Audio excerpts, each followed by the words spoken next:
Hello दोस्तों, good morning. आप सभी का हार्दिक स्वागत और अभिनंदन है अपने चैनल पर। तो आज अपन करने वाले हैं एनटीपीसी के जो मॉर्निंग के अंदर फर्स्ट शिफ्ट हुई है 5 जून को, उस फर्स्ट शिफ्ट होती है उसका सॉल्यूशन करेंगे। और एनटीपीसी के ऐसे ही सॉल्यूशन देखने के लिए और क्वेश्चन पाने के लिए चैनल को सब्सक्राइब करना और वीडियो को दोस्तों के साथ शेयर ज़रूर करना।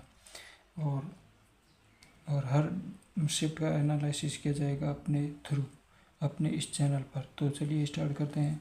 जो मॉर्निंग के फर्स्ट शिफ्ट के अंदर आए हुए हैं सारे क्वेश्चन, इसमें जीके के 24 क्वेश्चन मिले हैं और मैथ्स के सम कंप्लीट क्वेश्चन है वो बता दिया जाएगा आपको। और रीजनिंग तो हर बंदा कर लेता है, इसलिए मैंने रीजनिंग को रखा नहीं है। तो चलिए स्टार्ट करते हैं। क्वेश्चन एक था कि आर्टिकल 32 है वो किससे संबंधित है। तो आर्टिकल 32 होता है वो एक संवैधानिक उपचारों का अधिकार होता है। और आर्टिकल 32 होता है ना, इसमें भीमराव अम्बेडकर होता है, इसको संविधान की आत्मा कहा था। फिर आता है असम के राज्यपाल कौन था। तो असम का राज्यपाल यानी वर्तमान में राज्यपाल कौन है, तो वो है लक्ष्मण आचार्य। फिर क्वेश्चन आता है कि इसरो की स्थापना या अध्यक्ष पूछा था, ऐसा ही क्वेश्चन था। तो उसमें अध्यक्ष पूछे तो वी नारायण अध्यक्ष था। और यदि इसकी स्थापना पूछे तो 15 अगस्त 1969 को स्थापना हुई थी। फिर नेक्स्ट क्वेश्चन आता है कि बाबरनामा पुस्तक के लेखक कौन है। बाबरनामा पुस्तक होता है उसका लेखक है वो बाबर खुद ही है, बाबर लेखक है। फिर आता है एक क्वेश्चन, जन धन योजना होती है ना, मतलब पीएम जन धन योजना होती है वो कब स्टार्ट हुई थी। तो आप सभी को पता है कि पीएम जन धन योजना होती है वो 15 अगस्त 2014 को स्टार्ट हुई थी। जब ये पीएम नरेंद्र मोदी होता है वो अभी जब बन के आए तभी स्टार्ट की थी। फिर क्वेश्चन आता है कि 2023 का व्यास सम्मान पुरस्कार है वो किसे मिला था। मतलब 2023 का भी करंट अफेयर पूछ लिया है, मतलब इसको करंट अफेयर का या ये स्टैटिक भी बन चुका है, क्योंकि 2023 का व्यास सम्मान है वो पुष्पा भारती को मिला था। फिर आता है 2025 का WPL मतलब ह्यूमन प्रीमियर लीग, इसका विजेता पूछा था। इसका विजेता होता है मुंबई इंडियंस थी। और रनर अप पूछे तो दिल्ली कैपिटल्स थी। 2023 में भी रनर अप दिल्ली कैपिटल्स थी नहीं, 2024 के अंदर फर्स्ट बार हुआ था। और 2025 में दोनों बार होता है वो दिल्ली कैपिटल्स है वो रनर अप रही थी। और फर्स्ट बार में IPL मतलब WPL होता है वो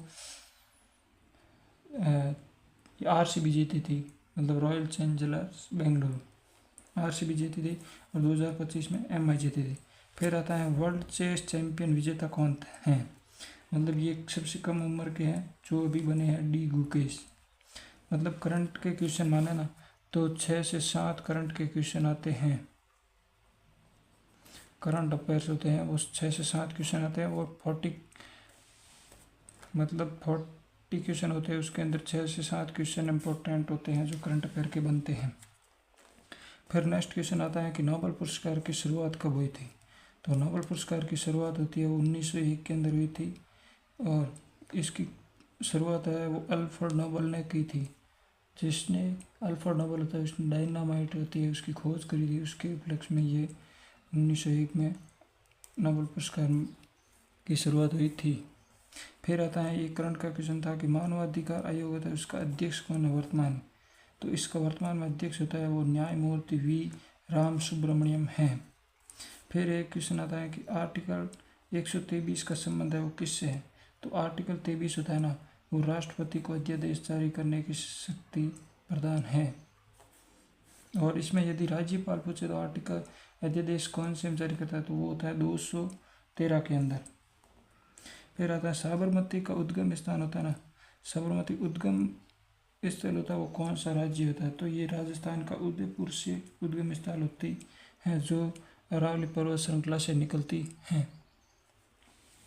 फिर क्वेश्चन आता है कि कॉन्वेक्स मिरर होता है उसका उपयोग कहाँ किया जाता है। तो ये ऑटोमोबाइल होता है ना उसमें कॉन्वेक्स मोबाइल का उपयोग किया जाता है। इसके ऑप्शन अलग अलग हो सकते हैं बट आंसर यही होगा। फिर आता है अम्लगम का सूत्र क्या है। मतलब ऑथेंटिक रूप से देखें तो अम्लगम का कोई सूत्र नहीं होता है, लेकिन ये अम्लगम होता है ना ये पारा के साथ अम्लगम बनाता है, इसलिए इसका सूत्र माने तो HCl + HNO3 मिलकर बना होता है। जो HCl होता है वो 3 अनुपात और HNO3 होता है 1 अनुपात में होता है। फिर आता है दांडी यात्रा कब चली और कहाँ से कहाँ तक चली थी, ऐसा क्वेश्चन था। तो दांडी यात्रा होती है ना 12 मार्च 1930 को स्टार्ट हुई थी और 6 अप्रैल 1930 को ख़त्म हुई थी, जो साबरमती आश्रम से स्टार्ट हुई थी और दांडी गुजरात पहुंची थी। टोटल इसमें 375 किलोमीटर दूरी तय करी थी और इसमें टोटल है वो 78 अनुयायी थे। मार्लो मिंटो कब आया था? तो मार्लो मिंटो होता है ना, वो आप सभी को पता है कि 1909 में आया था, जिसमें मुस्लिम लीग अलग हुआ था। फिर आता है गति की विमा और राशि। गति की विमा कैसी है? तो गति की विमा होती है गति सूत्र एस बराबर डी अपॉन टी होता है। डी एल हो गया दूरी और एस टी समय हो गया, तो टी ऊपर जाएगा तो माइनस बचेगा एल टी -1। फिर आता है आज़ादी पुस्तक के लेखक कौन है? तो आप सभी को पता है कि आज़ादी पुस्तक है वो अरुंधति राय हैं। ये बहुत इंपॉर्टेंट है, आप सभी को ध्यान रखना होगा। फिर आता है नेक्स्ट क्वेश्चन, ताजमहल है वो किस नदी के किनारे हैं? मतलब ताजमहल कौन सी नदी के किनारे है? तो ताजमहल है वो यमुना नदी के किनारे हैं। ऐसा भी क्वेश्चन आ सकता है कि ताजमहल का निर्माण किसने करवाया था? तो ताजमहल का निर्माण है वो शाहजहां ने करवाया था।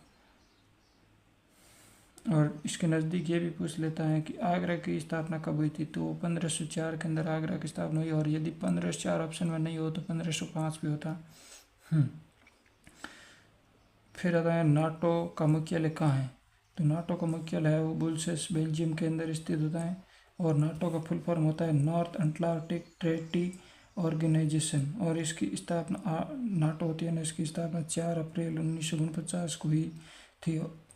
और वर्तमान में इसमें 32 देश सदस्य हैं नाटो के अंदर। 32 स्वीडन है और 31 फिनलैंड है।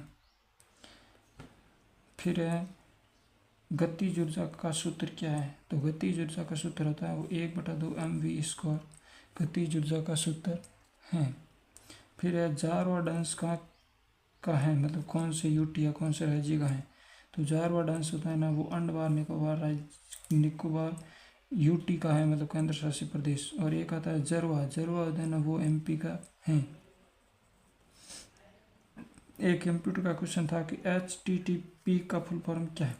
तो इसका फुल फॉर्म होता है हाइपर टेक्स्ट ट्रांसफर प्रोटोकॉल। फिर एक क्वेश्चन होता है समुद्र की गहराई मापने का यंत्र कौन सा है? तो समुद्र की गहराई होती है वो फेदोमीटर से मापी जाती है। ये नाटो का मुख्यालय स्थापना स्वीडन 32 स्वदेश बताया गया है। फिर मैथ्स की क्वेश्चन है वो टॉपिक का नाम बता देता हूँ, उसमें कौन कौन से टॉपिक से कितने क्वेश्चन आए थे। मतलब मेरे को क्वेश्चन नहीं मिल पाए तो मैंने क्वेश्चनों के उस बच्चों ने वो बता दिया कि इस टॉपिक से इतने क्वेश्चन आए थे। तो मेंसुरेशन होता है उससे एक क्वेश्चन आया था। सर्किट से एक क्वेश्चन आया था। टाइम और वर्क बहुत इंपॉर्टेंट टॉपिक है, जो 3 क्वेश्चन आए थे, और मतलब इतने हार्ड नहीं थे, मॉडरेट लेवल के थे। फिर आता है एज से एक क्वेश्चन था। SCM और LCF होता है ना, इससे 2 से 3 क्वेश्चन थे। फिर SCI मतलब चक्रवृद्धि ब्याज से 2 क्वेश्चन थे। फिर SI मतलब साधारण ब्याज से 1 क्वेश्चन था।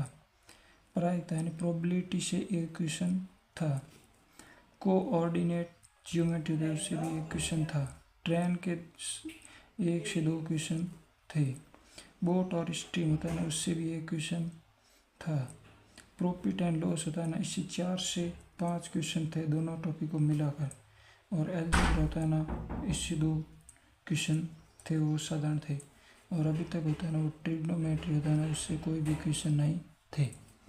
तो रीजनिंग के टॉपिक होते हैं ना, उसमें कैलेंडर से भी क्वेश्चन आता है और क्लॉक से भी क्वेश्चन आता है। 1 से 2 क्वेश्चन पूछता है वो डिग्री वाला कौन आता है। और मतलब कैलेंडर में डेट दे देती है, उस डेट का सन चेंज करते हैं, फिर उसका एक क्वेश्चन पूछ लेता है।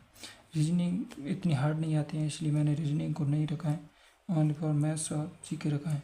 और अभी तक मेरे को 24 क्वेश्चन ही मिले हैं जीके के, जो सारे मैंने आपको बता दिए हैं और सारे इंपॉर्टेंट क्वेश्चन हैं। ऐसे ही चैनल के सारे रिव्यू देखने के लिए चैनल को सब्सक्राइब जरूर करना दोस्तों। आप सभी का थैंक यू, धन्यवाद। मैंने शॉर्ट वीडियो के अंदर आप सभी को सारे क्वेश्चन प्रोवाइड करा दिए हैं। Thank you so much. Channel अच्छा लगा तो सब्सक्राइब करना।